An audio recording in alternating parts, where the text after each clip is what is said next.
Hi everyone, just a quick pre-episode update on the state of the Guilds of Ravnica nickname episode, because the episode you're about to see with myself and Nelson, we talk about how we expected it to follow the nickname episode. We actually mentioned that a couple times, which I'm sure will be hilarious when you listen to it. That is obviously not the case. As it turns out, we received so many submissions that it's actually taking more work and more time to prepare the nickname episode by sifting through all of your wonderful suggestions than it did when I just wrote them all myself. So with a bunch of us going to PAX Australia this week, I'm afraid that we just didn't have time to turn around the nickname episode in a good fashion, so you'll have to wait another week or two for that. But wanted to say that up front now so that you weren't confused when Nelson and I keep talking about how you heard the episode a week before. We should just stop doing that. Anyway, now back to your irregularly scheduled episode of Tap Tap Concede.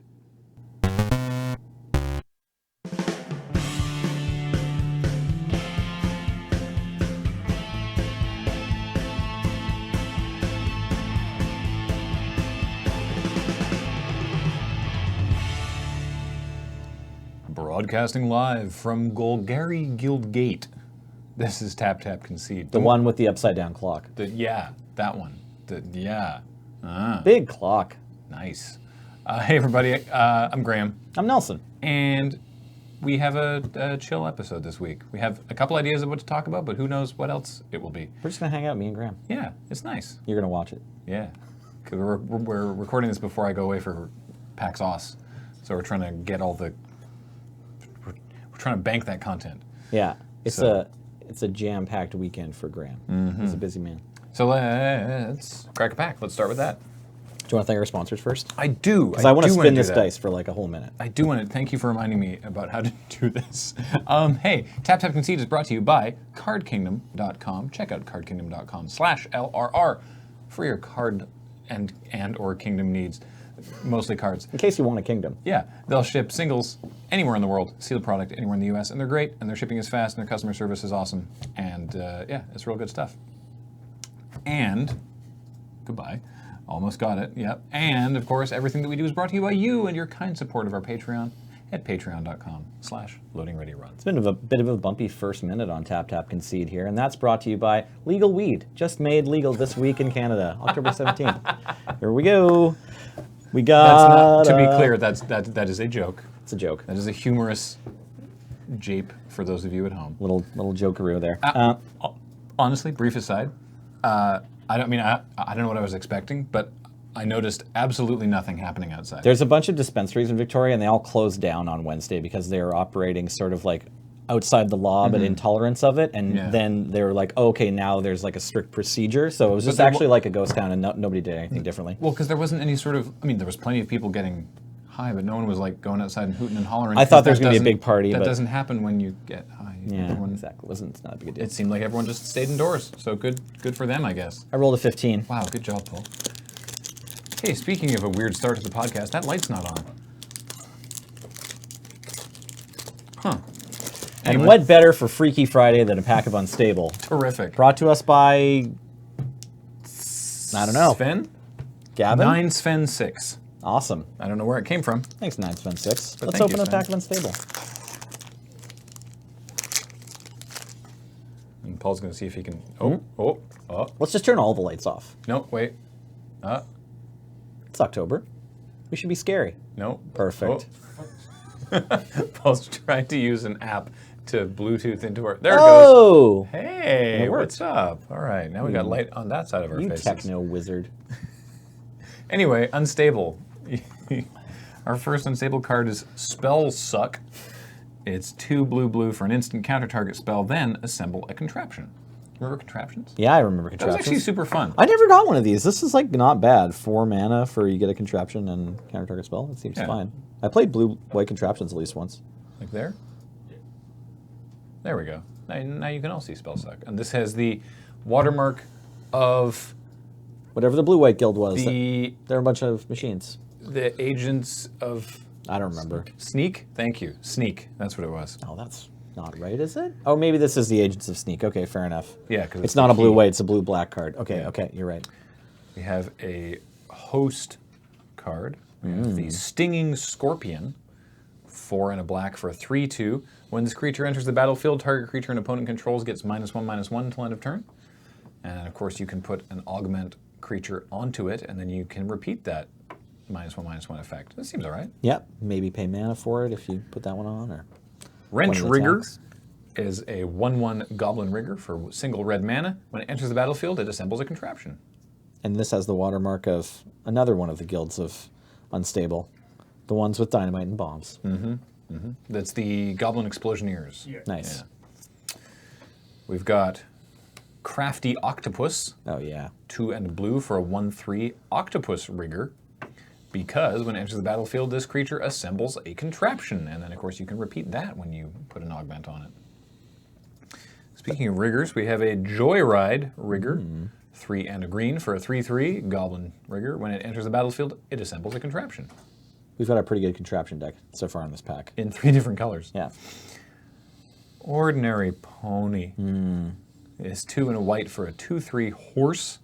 When this creature enters the battlefield, you may exile target non-horse creature you control, then return it to the battlefield under its owner's control. What's the errata on this card? Because this is the one that they had an infinite combo. Oh really? Yeah, because you could exile another creature, and then depending on what the augment was, you could set up Right. an infinite loop. Okay. So then they errated it to I say. think it they- already says non-horse. Yeah, I think they errated the pony, but I can't remember. Okay. No, it's the you may exile target non-horse creature you can. You may exile target non-horse creature you control that wasn't put into the battlefield this Oh, turn. okay. That's what it is. Gotcha. So you can't, because it costs. When a creature enters the battlefield, you can exile a creature. Yeah. It's very easy to set up an infinite loop. Yeah. Neat. Mad Science Fair Project, 3 mana artifact. Roll a 6-sided, and you can tap it to roll a 6-sided die. On a 3 or lower, target player adds colorless to his or her mana pool. Otherwise, that player adds 1 mana of any color he or she chooses to his or her mana pool. Okay, that's super fair. Secret Base. This is the. Another- the League of it's right there. The League of Dastardly Doom, right? This The is Red Black Guild, or Yeah, this is the League of Dastardly Doom secret base. What a great mechanic. I love this. Like, I know that watermarks mattered, but this was great because secret base is it's just one card with the same text, but there are different printings That's right. depending on the not guild, but whatever they called them. They were the factions or something. Yeah, The groups. depending that on the aligned. factions, Just 'cause like the guilds around here. The they have card color. reads, it's a land, it doesn't enter tapped, it taps or 1 colorless. Or, add 1 mana of any color to your mana pool, spend it only to cast a spell that shares a watermark with Secret Base. And so the trick is they just printed 5 versions with different watermarks, Right. so that each faction had its own Secret Base. And I think that's really clean. It's just like, oh, this is actually only 1 card, but we can print different versions of it. Right. So there's actually a lot more cards in the set than 216, which is the collector number, right? Because then it's like there's all these different. This printings. is 216C. Right. There you go. Hammer Jammer. It's 3 and a red for a Goblin Warrior. That C is totally the rarity. Yeah. On the bottom. Anyways, go ahead. You Sorry, are Hammer totally Jam. right. Yeah. I think they all have C's on them for commons. You're right. Yeah. Well, I think it's like invisible. I don't think they tell you in the collector's information. You just have to think they know do. in terms of the watermark. Yeah. All right, back to Hammer Jammer. I know that when this set was spoiled, everyone who runs a website like Right. Scryfall or even like Star City Lost some hair. We're just like, oh god. Anyone who has to maintain a Magic card database. Yeah, it wasn't bit of a pain. it wasn't cards like that were the problem, because alternate art cards have existed since Homelands or whatever. It was the cards that have the same name and the same art but different text, Yeah. like the Trash Elemental or whatever. Right? Yeah. Right. Yeah. Well, what does And, this or one the, do? Or the very Yeah. cryptic command, Yeah. Very cryptic. Did you hear? which obviously totally screws over the card recognizer because it can't. Yeah, it has the same name It and is the same art. name, Right. same art. It's just different amounts of text. Right. Did you hear what the original plan was for the Garbage Elemental? I think I was in the room when Mark Roser was talking about it, but I don't remember. It was there's five Sorry, versions Mark. I want to say that each have two 2 different abilities. Okay. And originally they were experimenting with a printing process, because every Magic card is typeset by hand. There's Right. 6. Okay, like a designer arranges the text, Right. lays everything out. Right. And they were Just like a school yearbook. yeah, and they were experimenting with letting computers handle part of that. Okay. And so their original plan for Garbage Elemental was that they were going to have a list of 50 abilities, or something like that. Yeah. Maybe not 50, maybe it was like 20. That seems more feasible. 20 abilities, Okay. and every Garbage Elemental would be printed with 2 of them at random. Okay.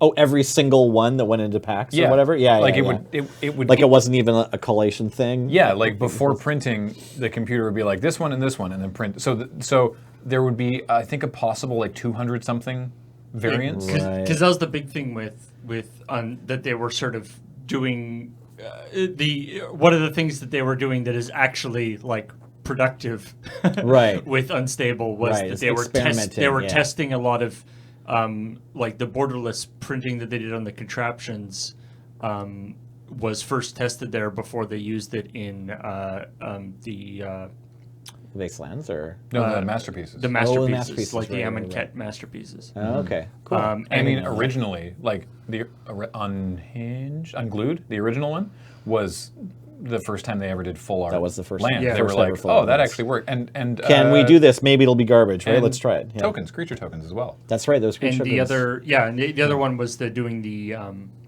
doing fancy collation stuff with like having the multiple versions of cards and that kind of stuff, which which I think they've done a little bit of stuff in terms of in Black Border Magic in terms of like how they're doing tokens now, and putting codes and stuff for Magic Arena, where they don't have to have everything locked in whatever 3 months before they're actually printing it. They can do some stuff on They're the fly. sneaking in some Yeah. today's news on the token cards, right? Yeah, so originally there were going to be 100 possible options of what Garbage Elemental was going to look like, because it was just going to pick two abilities at random from a possible list of 20.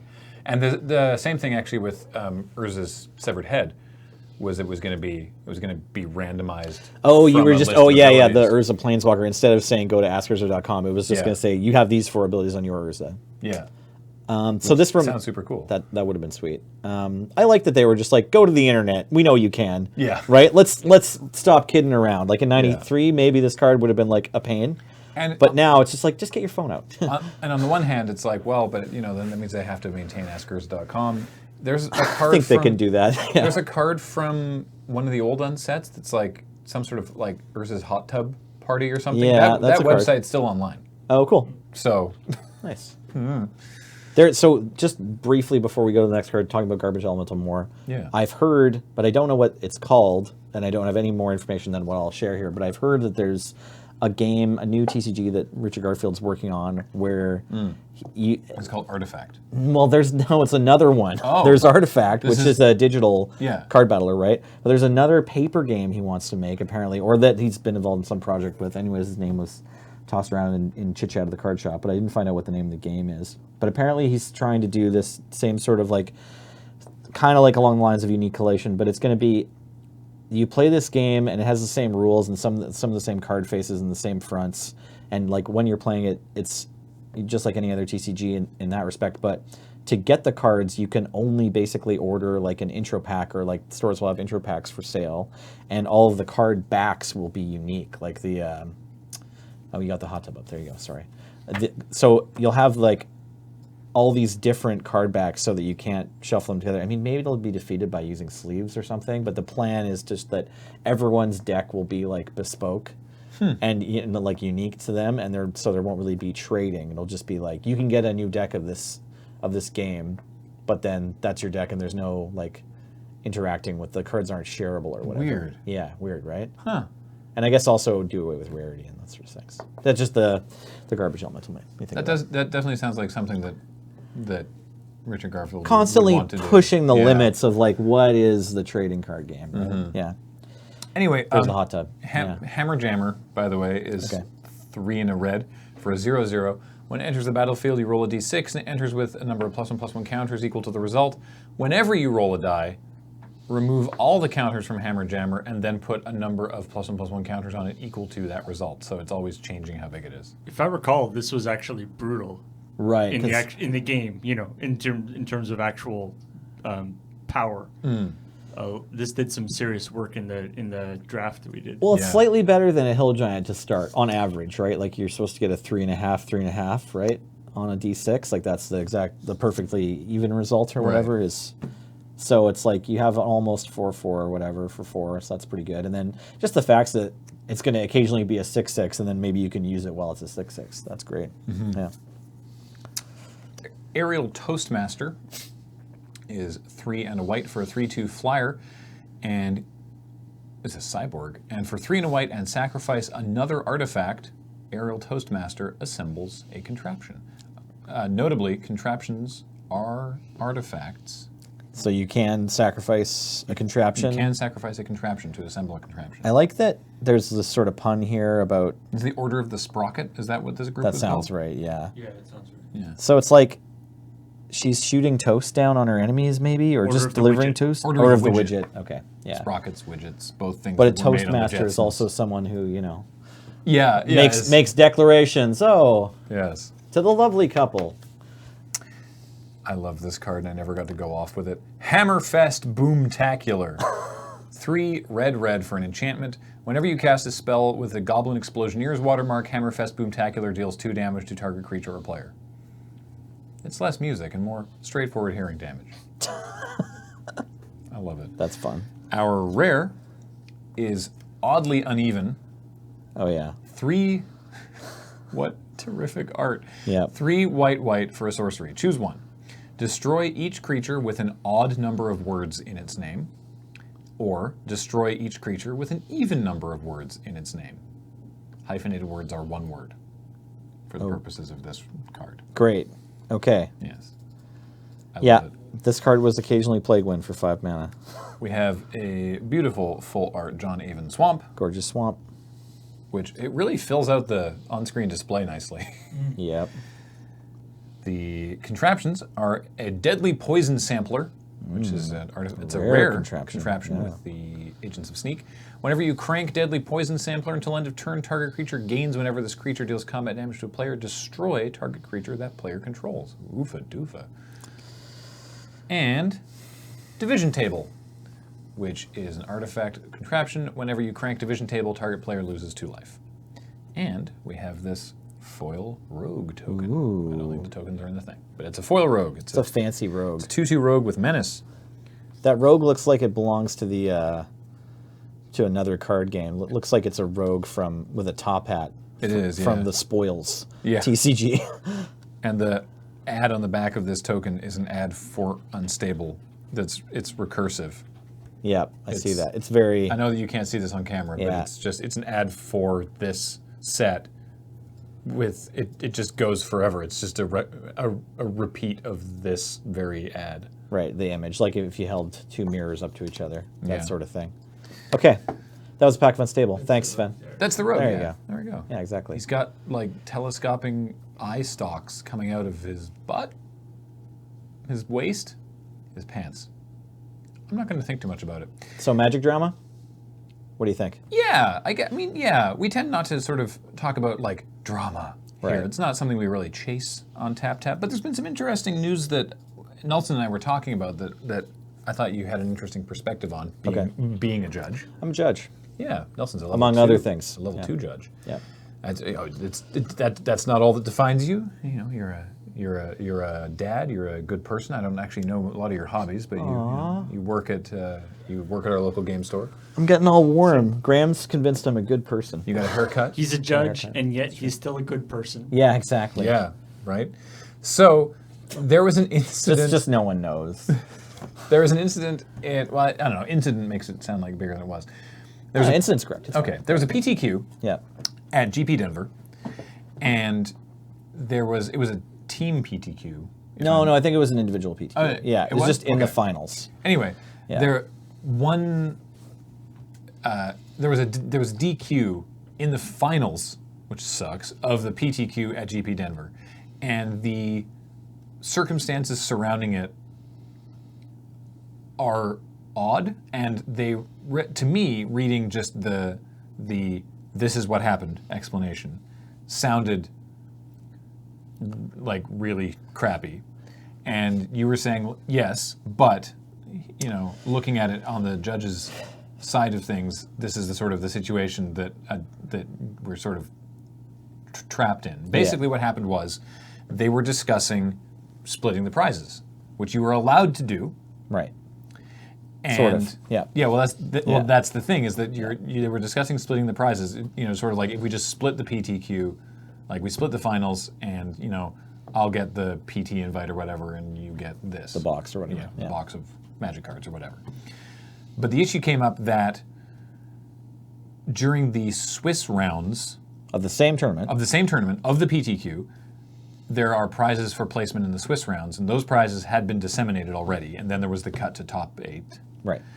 And so and there were more prizes in the top 8. Afterwards, there were more prizes, and someone said, I'll give you, like, if we split, you get this, and like, I'll get this, and then I'll give you this, and also this, part of the prizes I got for the Swiss portion. Right. And for purposes of that, the Swiss portion of the same tournament is considered different than the prizes from the top 8, and so technically that is offering prizes that are not that are basically not on the table, which falls afoul of the rule for bribery, and that person was disqualified. I think the language is that, and it's clear, but the MTR, the Magic Tournament rules, lets you know that it's okay to do a split in the finals using subsequent prizes, right? So it's like, it's clear, it's just that you need to read it closely. It's like not intuitive. Right, it's maybe not intuitive, it's in the documents, and those are available, and at PTQs, like, yeah, you're expected to know the rules a little bit higher, like, that's a competitive event, same with the Grand Prix, and so, like, the judges hold players to this certain standard.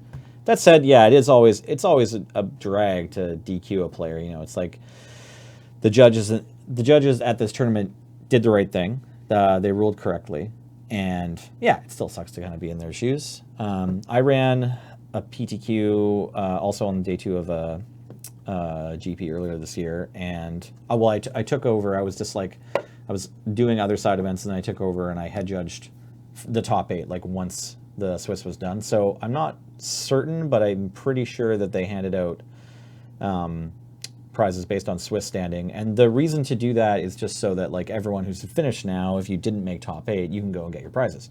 And then there were, I believe, more prizes for the top 8 players based on, I'm pretty sure we also did that. So that's it's a common strategy. At smaller events, like at all the PPTQs I've been running, I usually just pay out all the prizes during the Swiss because it avoids this, and then you're just like, basically, if you're judging a top 8 where there's only one prize and anyone offers anything, then you can just, it's very cut and dry. It's like, oh, you can't do that. The idea here being that it's all right to divide the subsequent prizes, and the invite is one of those subsequent prizes. So it's like, it's okay to divide the prizes you're about to get from the match you're about to play or not play, depending on what you decide. But it's not all right to bring anything that's outside the little part of the tournament that you're still in, because that opens the door to bringing anything out. Like, it's like, it turns out that these prize tickets from the Swiss of the event that you're playing are the same as if you got your wallet out or got your trade binder out or whatever, and said, like, well, what if I got the invite to the Pro Tour and I also gave you this foil Jace the Mind Sculptor, right? And that, so we say that's the line there. And yeah, I agree, it's unintuitive, and it's a drag. Like, it's unfortunate to have to DQ people. I don't want to put you on the spot no problem. As speaking for all judges. Well, I can't exactly do that. Exactly, because you're not. But you said very, just like they ruled correctly, right? Yeah. And so the impression that I've always been given is that there are these rules, but the judges are there to interpret the rules, right? Not necessarily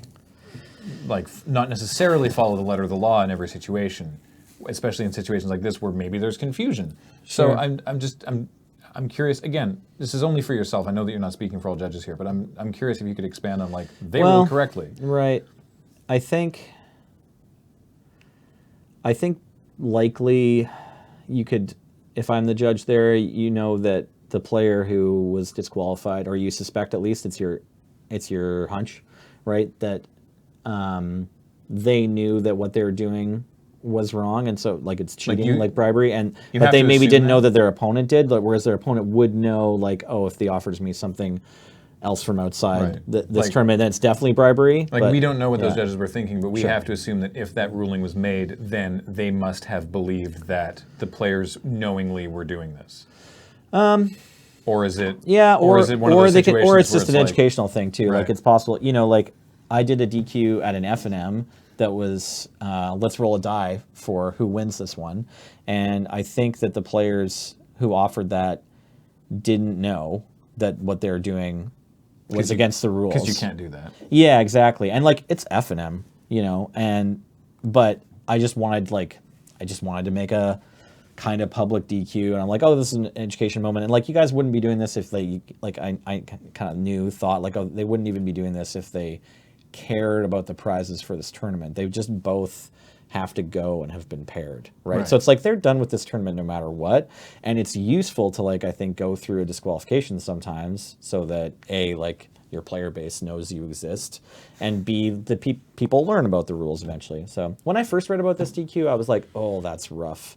But then when I read the detailed explanation, I was like, oh, okay, yeah, I think this is just the right call, and it was probably a hard call to make, but yeah, no, I don't know. Now, is this the sort of situation where even discussing it, like, if you find for whatever reason you are in a position where you want this, you want to do something like this, could you call a judge and be like, I want to offer this, is that okay?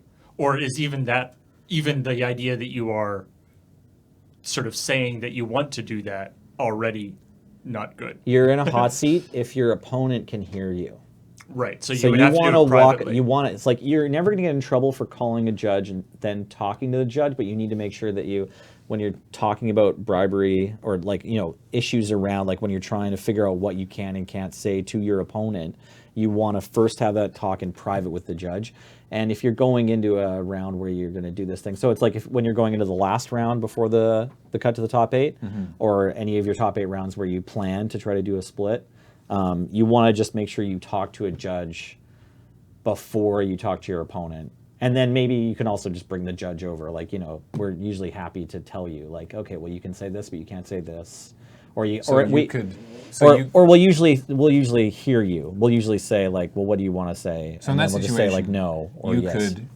You could call a judge, get well out of earshot of your opponent, and say, I want to ask my opponent this. Is that okay? Even if you said something that you know is like, I'm going to offer my opponent $50 to scoop to me, is that okay? Right. A judge will say, no, it's absolutely not okay, but you're not going to get DQ'd for asking that question. I wouldn't think so, no. Usually if you're just, like, having a conversation about it, Right. Yeah, right. And then again, maybe another judge just wants to DQ everyone who talks about this, but I don't think that's very helpful, so I wouldn't do that. Then presumably the judge might be like, absolutely not.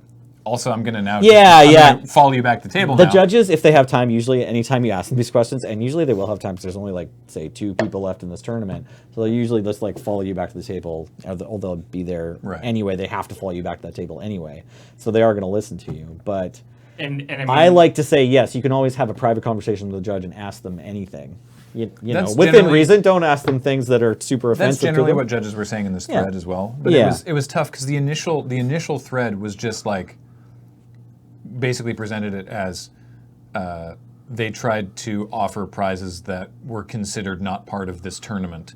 Oh, okay, yeah, and that's super confusing because they were part of this tournament, right? And all the judges in the thread were like, yep, this makes sense, and all the people who weren't judges were like, no, that's bullshit. Yeah, no. And so I had to go and reread the MTR to understand this call, and I was like, oh, it says subsequent prizes. It's right there. Like, that does make sense. There are multiple prize rounds at tournaments with top 8 sometimes. It's just, how often is that going to come up? Are players going to know that? Yeah. And it's just like, it's just one of those really awkward situations you need to be careful about. Right. I mean, it could come up Like this isn't going to come up for the majority of players either. Yeah, well, it could. I mean, it could come up in every finals or maybe even quarterfinals of these kinds of PTQs where they want to offer extra prizes to reward the people who win the most. So that means leaving some prizes for top 8, and they want to let everyone from the Swiss go, right? The other way you can do it, if you're running a smaller premier event and where maybe everyone's going to watch, or you just are fine making everyone wait, you can just do all the prizes at the end of the top 8. So I like to just pay out all the prizes in the Swiss and then just have people fighting for an invite when that's what's on the line. Right. But I mean, you can't always do that too, because some tournaments are just for money, right? And it's just like for $500 for the And winners, players are allowed to make offers and negotiate back and forth as long as they're just talking about the prizes. Well, right? There's also different rules for if there's more than 2 people left in the tournament, you have to include everybody. And so you should read the MTR and you should talk to a judge. But I'm stretching on my own memory and knowledge of this one. But like, assume that it's just 2 people in the finals, Yeah. and it's like, hey, I want the whatever pro pointer, I want the invite or whatever, so I'll give you, like this, just for the sake of argument, say that there's like a booster box and 10 packs as well or whatever, it's like, so give me the thing and and you can have the booster box. And the other player's like, no, if you're in the Pro Tour invite, I want the booster box and 5 packs. Oh, I see. And then the other person can be like, okay, fine, we'll do that. We'll split it that way. No, that's not okay. That's not okay. Well, once again, the only thing that you're allowed to, either player is allowed to barter with is... Again, I'm saying assuming that all those packs and everything is on the table as prizes after the finals. Oh, okay. I'm just saying, sorry, like, I got confused. Okay, yeah, so... I'm saying, like, can players, like, have that level of negotiation as long as all they're bartering with is prizes? Yeah, I believe so. Okay. Yeah, so it's like, Interesting. say there's a booster box Yeah. for first, or for second, Yeah. and there's a plane ticket for first or whatever. Right. Then you can say, like, I want that, or I guess it has to be like there's a plane ticket and a booster box for first, and there's a booster box for second. Then you can say, usually, at least this is what I'm familiar with, they haven't changed the MTR since last time I was in a finals. It was like, usually I say, like, would you like to agree to a split where the winner gives the loser a booster box, right? Okay, and then if your opponent agrees, you're like, okay, I concede. But I mean, it's the same, you're using the same language as saying, like, do you want usually the first question you want to ask is, do you want to go to the Pro Tour, right? Like, do you want the invite? Because if your opponent wants it, then you're probably not really doing a split. Right. So, like, that's important too. Like, and you're usually, before you talk about any material possessions, if you just find out, like, oh, do you want to go, then you can get to the second stage. Because if they're like, I don't know, or I'm not really, right, or like I'm more interested in the 2 boxes. So you sit down, like, do you care about going to the Pro Tour? And if they're like, no, then it's like, cool. Do you want to arrange a split? Yeah, and for sure, like, check in with the judges, because the other thing is the MTR changes. Right. Oh, good. Well, all the documents No, I get changed. it. I get it. It makes sense. We're recording this on, October 2018, and it's like, it's the 19th today, yeah. And as far as I can remember, last time I read the MTR, this is okay. And you want to usually do it in earshot of a judge, or you can talk to a judge first. But yeah, I would allow that. All right. But this is definitely, a situation where there are some pitfalls. So absolutely, if you're in any way doubtful, or you have any concerns about either offering something or accepting something, definitely talk to a judge, possibly privately, and then make sure you're totally clear on what you are doing, and that it is totally above board. Yeah, I mean, I'm curious about the entire situation at GP Denver. I'll probably never find out. But, the first thing I thought was, well, if they're in the finals of a PTQ, they should have known to call a judge to ask this question. But probably there was a judge right there. Mm-hmm. So that's an awkward thing, too, where sometimes you think a judge is listening to you and they haven't said anything and they're tacitly giving you an okay, when really they're just waiting for you to say a certain thing so that they know they have to take a certain action. Right. And also, there's part of the job. There's the question of, like, why didn't the judge just say, hey, you actually can't offer these other prizes because they were from the other round, because then you get into a situation where the player has said, I'll also give you this booster box from the Swiss rounds, and the judge says, no, you can't offer that, and the player goes, okay, I won't give you the booster box from the Swiss rounds. Sure. It's once it's been said, once it's out loud, then you can't put it back in the box. There's right? this and that's the other thing. Like, that's why I mentioned like having the conversations away from your opponent. Right? That's why you have to do that. Yeah. Right. So that you can't just we can't be sitting next to each other in a match, and like you're following the rules. It's like, hey judge, is it okay if I offer my opponent like a pizza if he scoops to me? And then like obviously if Grant can hear it, then it doesn't matter what the judge says. Right at that point. Like, hey, am I allowed to do this? Wink. Yeah. No, you're not. Okay, I won't. Wink, wink, wink. Yeah. Yeah. So what an awkward situation. It's tough, yeah. So it'd be great if we had really, we've been talking about this for 20 minutes or whatever. Like, it'd be great if we had really cut and dry bribery and wagering rules. Because, I still find them a little unintuitive, or just they're kind of complex, right? Like, it's a little bit deep what you can and can't say. And it takes a while to understand this particular situation at GB Denver. It's not something a lot of players would think about either. Like, right. Especially if it doesn't happen to you every day. That you find yourself get through this swamp, right? Yeah, it's like your second ever PTQ. You find yourself in a heater. You're in the finals, and you're like, "Oh wow, this is amazing!" And right. Mostly we like thinking about the game. And you've never even thought about, right? Like the first time somebody offered. This is some years ago, but the first time somebody offered a split to me, right? I was like, "I'm sorry, what?" Yeah. You're like, what does that mean? Yeah, they're like, do you want to split? I'm like, I have no idea what you're talking about. Like, do you want me to go? Yeah, like, and they're like, I came to play Magic. I'll get this many packs. You get this many packs. I'm right. Like, huh? This is allowed? Like right. The notion of intentional draws was a totally alien to me. It'd be easier maybe if the players just weren't allowed to do this at all, and I'm sure there's some judges who want that, but then it's like tough to enforce. Like that's what they did on Moto. There used to be on MTGO, there was an intentional draw button up until I want to say halfway through version 3. Like they took it away. That. Yeah, it was there all of version 2, and then they had it through most of version 3, and I think they have brought it back ever, but it was there for a while, and then version 4 has been out for a while now. So I remember it hasn't happened in a long time, and I guess it's actually to do with the way that leagues are structured, or because leagues are not structured this way. But when you would have an 8-person, when you'd be playing the old 8-4 drafts on Magic Online, it was an 8-person draft, and the only people that got prizes was the winner who got 8 packs and the second place who got 4 packs. Right. And you'd get into the finals, and someone would say in chat, it'd be like, split? Right. And so you'd have to decide who was going to concede, usually whoever lost the die roll. And trust. Who was going to be the truster and who was going to be the trustee? Either whoever lost the die roll or whoever offered the split generally also happened. Right. And then, so the idea is that it's 8 packs for first and 4 packs for second. That divides neatly into 6 packs for each, and so whoever wins then trades 2 packs to whoever lost. But it's totally on the honor system. Yeah. That's it. If you played Moto every week, someone burned you at some point. I never had anyone. No one ever burned you? I never had anyone burn me. Sure. But it was every time I was. But they used to just have a button next to, if you were in the finals, you'd get another button next to concede or whatever that was just like split. And so you could just offer it whenever you wanted, and then the other person would just click confirm or no. Huh. Yeah. That seems really nice. I wonder why they took that away. Because, okay, so let's talk about that. So why can't you just get into the PTQ finals and say, hey, I'll give you $300, scoop to me, I want to go to the Pro Tour. Why can't you do that? And the reason is tournament integrity.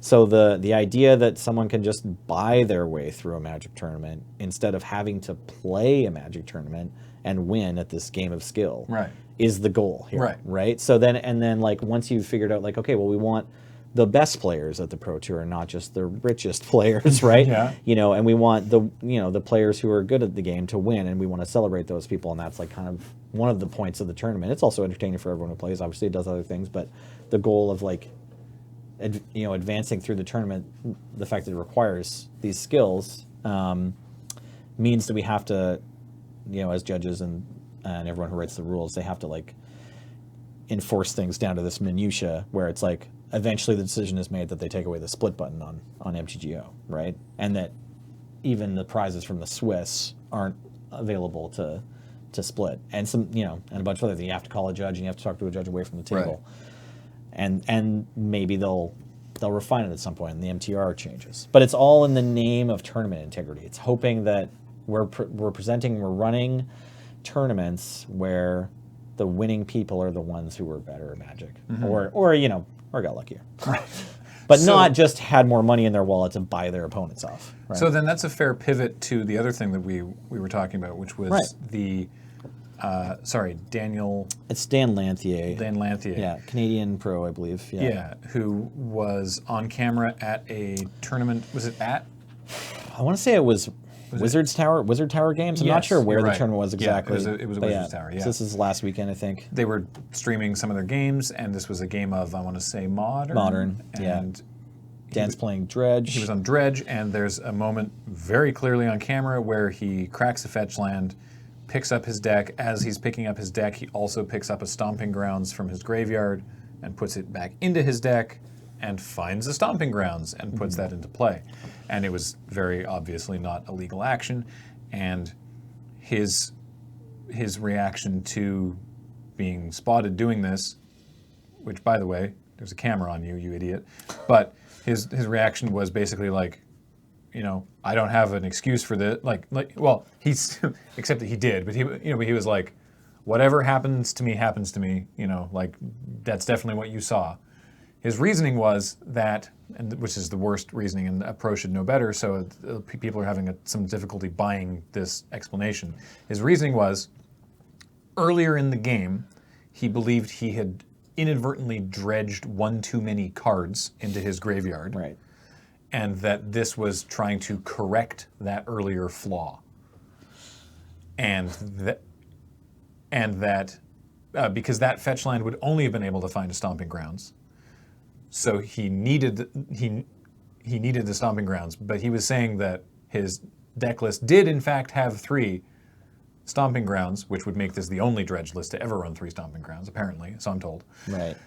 And so people aren't buying that. They're like, no, you put it back in your deck because it was the only thing you could find with that fetch land. And also, you know better that if you think you dredge too much, then you call a judge as soon as you figure it out. You don't try to fix it yourself by putting a card that you happen to need from your graveyard back into your library. So these were pretty bogus tweets, right? I think there was also another tweet he made that was just like, I thought I saw him earlier in the week tweet, like, I can't remember the exact wording, but it was like, I needed cheats because I wasn't sure if I was going to win that game, which is great. Like, that's kind of like the core of every, like the nuts and bolts of every cheater. It's just like, I thought I wouldn't win if I didn't cheat, so I cheated. And so he's receiving a suspension. Okay, I hadn't heard. I believe what exactly. so. I thought oftentimes the investigation committee takes a while. Okay, maybe I'm incorrect, but the sort of the latest step in this is that at time of recording, because again you're not hearing this for like a week and a half, but he sent an email to the DCI, the Duelists Convocation International.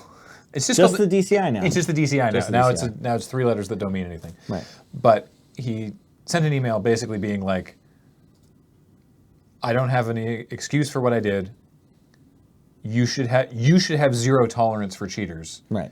Because the notion, this has been an ongoing thing, that the notion that someone can be banned from the game for any length of time for cheating and then be welcomed back really sticks in the craw of a lot of people and really bugs a lot of people. It's tough to give second chances. And so he's basically sent this letter being like, if you've determined that I am cheating, ban me for life.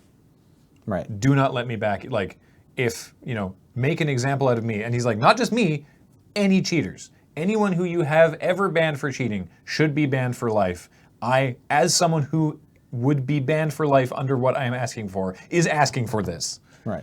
And people don't know really how to react to that. Well, yeah, I think probably since, he was caught on camera, like Dan's been having a real up and down week. It's probably been a really stressful week for him, right? Yeah. And, hard to deny. Yeah, and like I think all the sides are fair here. It's like, there's no reason to believe that he's not sincere and earnest about this, right? And that maybe he will leave the game forever, even if he only receives a 6-month suspension. It's possible that he'll do that because he has had this kind of moment of clarity where it's just like, okay, well, I cheated there, so like I shouldn't be playing this game.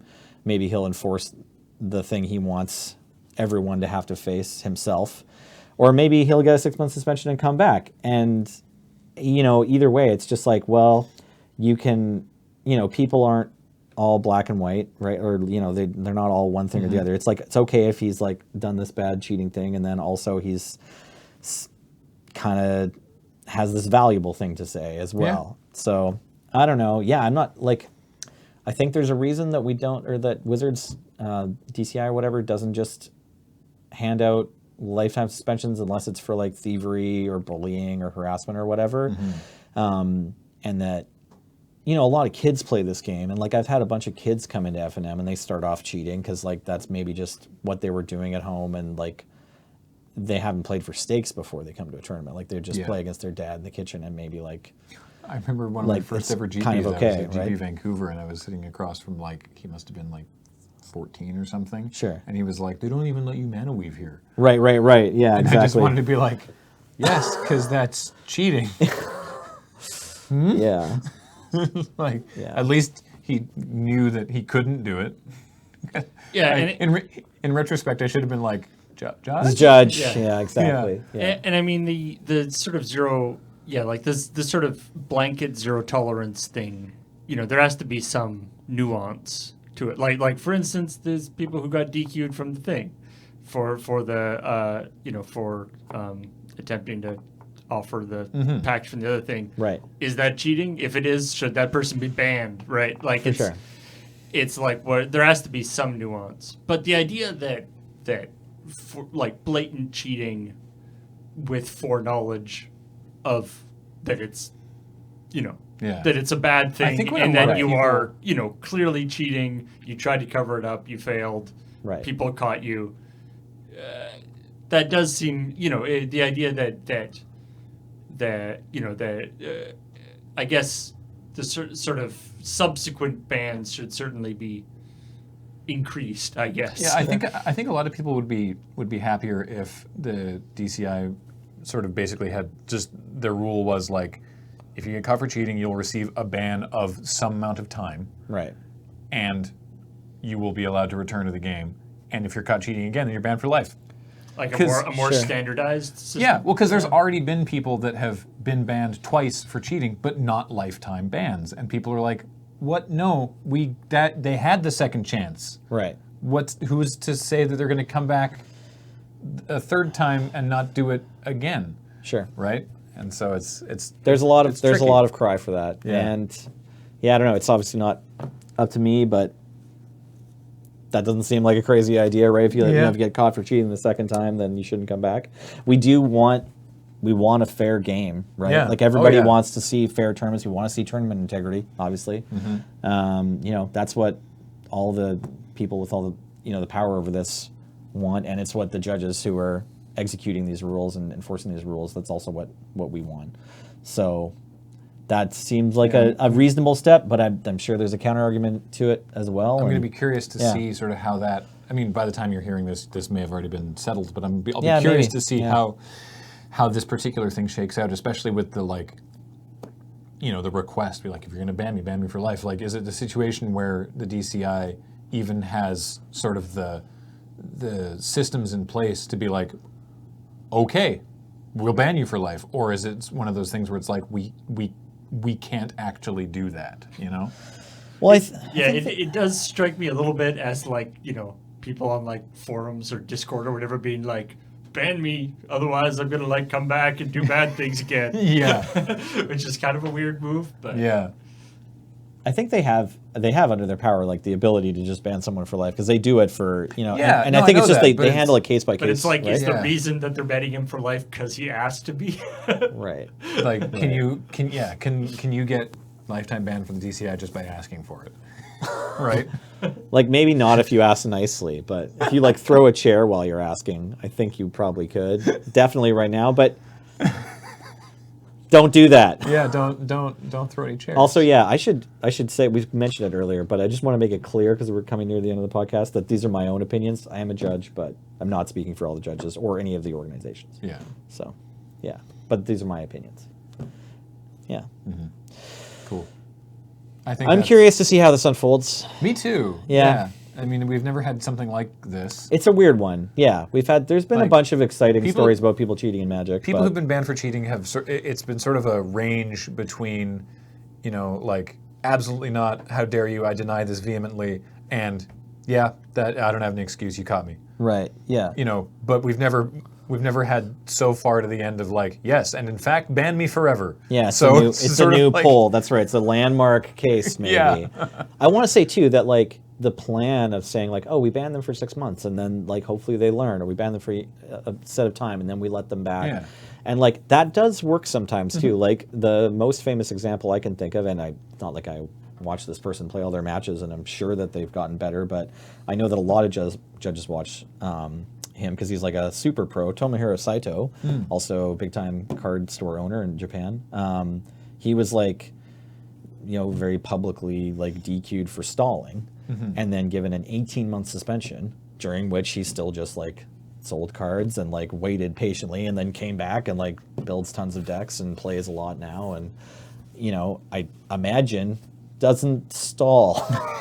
Yeah, because like he still plays at the Pro Tour where like the judge to player ratio is pretty high, yeah. and like he has this famous one on his record, and like at the time too, I think it was like right near when Sheldon Menery was like still judging really actively, and like there was it was kind of like, well, this is probably happening a lot, we can't always catch it or whatever, but we caught this one and we need to send the message that like this culture of stalling or whatever needs to change, and like hopefully that was successful too.